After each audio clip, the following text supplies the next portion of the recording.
नमस्कार दोस्तों, all T तैयारी चैनल में आप सभी साथियों का फिर से एक बार स्वागत है। साथियों, स्थानांतरण पोस्टिंग को लेकर के नोटिफिकेशन जारी कर दिया गया है। यहाँ पर मार्गदर्शिका भेजने के संबंध में कहा गया है। स्थानांतरण पदस्थापन नीति के क्रियान्वयन हेतु मार्गदर्शिका संलग्न कर भेजी जा रही है। निर्देशानुसार अनुरोध है कि उक्त मार्गदर्शिका से भी शिक्षकों को अवगत कराते हुए अग्रतर कार्रवाई सुनिश्चित करेंगे। ये प्राथमिक शिक्षा निदेशक द्वारा पत्र जो है वो जारी किया गया। राज्य के प्रारंभिक एवं माध्यमिक उच्च माध्यमिक विद्यालयों के कार्यरत नियमित शिक्षक बिहार लोक सेवा आयोग की अनुशंसा पर नियुक्त विद्यालय अध्यापक बिहार विद्यालय विशिष्ट शिक्षा न्याय 2023 के तहत सक्षमता परीक्षा उत्तीर्ण शिक्षकों के स्थानांतरण व्यवस्थापन नीति के क्रियान्वयन हेतु मार्गदर्शिका इस प्रकार से दिया गया है। सबसे पहला जो है वो सबसे महत्वपूर्ण है। स्थानांतरण पदस्थापन हेतु ई शिक्षा कोष पोर्टल पर आवेदन एवं विकल्प देने की प्रक्रिया इस प्रकार से होगी। राज्य के सरकारी विद्यालयों में कार्यरत नियमित शिक्षक बीपीएससी टीआरई 1 और टीआरई 2 विद्यालय अध्यापक एवं सक्षमता उत्तीर्ण स्थानीय निकाय के सभी शिक्षक शिक्षिका अपने स्वयं के टीचर आईडी से ई शिक्षा कोष पोर्टल पर लॉग इन करके स्थानांतरण पदस्थापन हेतु जो है वो आवेदन करेंगे। इसमें सबसे महत्वपूर्ण जो है वो ई शिक्षा कोष है।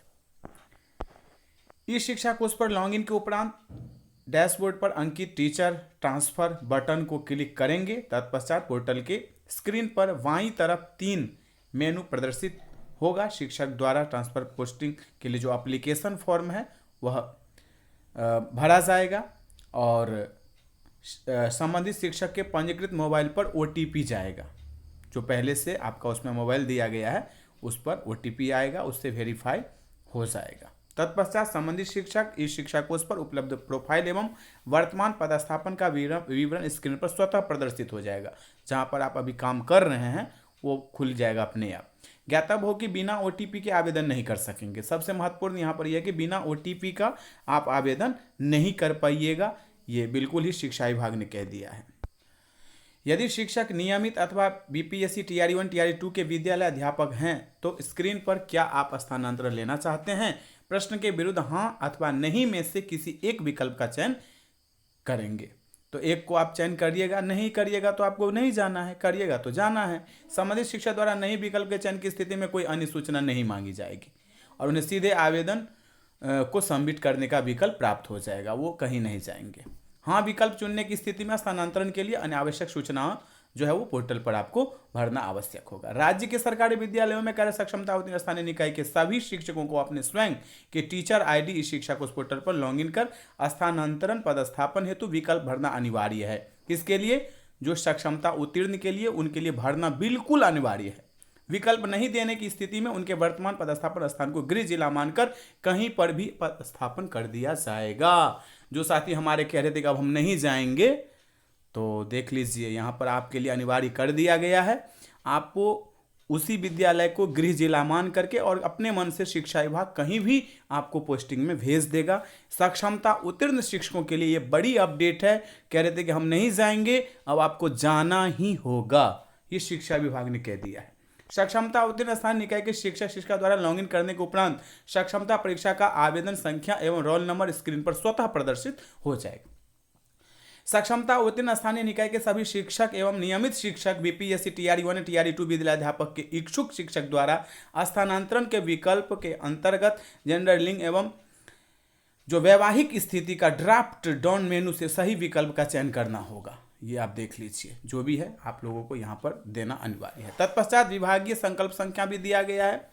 स्थानांतरण हेतु निर्धारित अधिमान्यता में से स्थानांतरण हेतु किसी एक विकल्प का चयन ड्राफ्ट डाउन मेनू से आपको करना ही होगा। यदि शिक्षक असाध्य रोग से गंभीर बीमारी दिव्यांगता के आधार पर नियुक्ति मानसिक दिव्यांगता चयन करते हैं तो उन्हें इस विकल्प से संबंधित सूचना को पोर्टल पर प्रविष्ट करना होगा और प्रमाण पत्र जो है वो भी आपको उस पर अपलोड करना होगा। तत्पश्चात शिक्षक जो को गृह जिला से संबंधित सूचना को पोर्टल पर प्रविष्ट करना होगा। यदि शिक्षक शिक्षिका विवाहित है तो पति पत्नी के गृह जिला से संबंधित सूचना को भी प्रविष्ट करना अनिवार्य होगा। जो गृह जिला है वहाँ का जो सूचना मांगा जाएगा वो अनिवार्य है। यदि शिक्षक शिक्षिका के पति पत्नी किसी सरकारी विद्यालय में शिक्षक या शिक्षिका हैं अथवा राज्य भारत सरकार के पदाधिकारी कर्मी हैं तो उनके पदस्थापन से संबंधित सूचना को पोर्टल पर प्रविष्ट किया जाएगा। राज्य भारत सरकार के पदाधिकारी कर्मी होने की स्थिति में संबंधित पदाधिकारी कर्मी का अद्यतन सैलरी स्लिप या नियंत्रित पदाधिकारी का प्रमाण पत्र अपलोड करना अनिवार्य होगा। विभागीय संकल्प के आलोक में स्थानांतरित हेतु शिक्षकों को 10 विकल्प देने का अवसर होगा, जिसमें कम से कम 3 विकल्प देना जो है वो बिल्कुल अनिवार्य है। मैं कह ही रहा था आपको, तो 3 विकल्प देना जो है बिल्कुल अनिवार्य होगा। परंतु शिक्षक अधिकतम 10 विकल्प भर सकते हैं, अन्य 7 विकल्प अनिवार्य नहीं होगा। उल्लेखनीय है कि यदि केवल 3 विकल्प भरा जाता है तो दिए गए 3 विकल्प में रिक्ति नहीं रहने की स्थिति में सॉफ्टवेयर द्वारा उन्हें उन निकटतम जिला में पदस्थापन कर दिया जाएगा। 7 और भी आप दे सकते हैं, 3 लेकिन अनिवार्य है। असाध्य रोग, गंभीर रुग्णता, दिव्यांगता के आधार पर नियुक्ति या मानसिक दिव्यांगता आधार पर स्थानांतरण हेतु आवेदन करने वाले शिक्षक शिक्षिका द्वारा 10 पंचायत नगर निकाय का विकल्प दिया जा सकता है, जिसके लिए जिला अनुमंडल प्रखंड का चयन करते हुए पंचायत नगर निकाय का चयन किया जाएगा। विधवा एवं परित्यक्त शिक्षिका, महिला शिक्षिका एवं पति के पदस्थापन के आधार पर स्थानांतरण हेतु इच्छुक शिक्षिका द्वारा 10-10 पंचायत नगर निकाय का विकल्प दिया जा सकता है, जिसके लिए जिला अनुमंडल प्रखंड का चयन करते हुए पंचायत नगर निकाय का चयन किया जाएगा। देखिए, इसमें सबसे महत्वपूर्ण है कि जो हमारे अपर मुख्य सचिव के द्वारा कहा गया था वो यहाँ पर सब कुछ हो गया है। पुरुष शिक्षक द्वारा 10-10 अनुमंडल का विकल्प दिया जा सकता है, जिसके लिए जिला का चयन करते हुए अनुमंडल का चयन किया जाएगा। एक अनुमंडल वाले जिलों के पुरुष शिक्षकों द्वारा निकटतम जिला के अनुमंडल का विकल्प दिया जा सकेगा।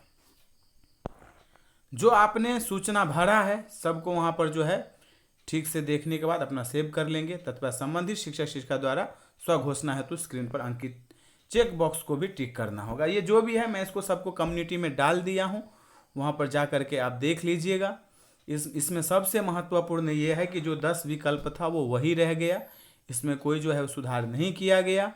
और संबंधित शिक्षक शिक्षिका द्वारा आवश्यक संशोधन के उपरांत उन्हें आवेदन को दोबारा सबमिट करना होगा यदि आप संशोधन करते हैं। 7/11 से 22/11 तक आप आवेदन कर सकते हैं। ये डेट भी यहाँ पर आ गया है। स्थानांतर पदस्थापन हेतु विद्यालय आवंटन की प्रक्रिया जो है वो इस प्रकार से होगी।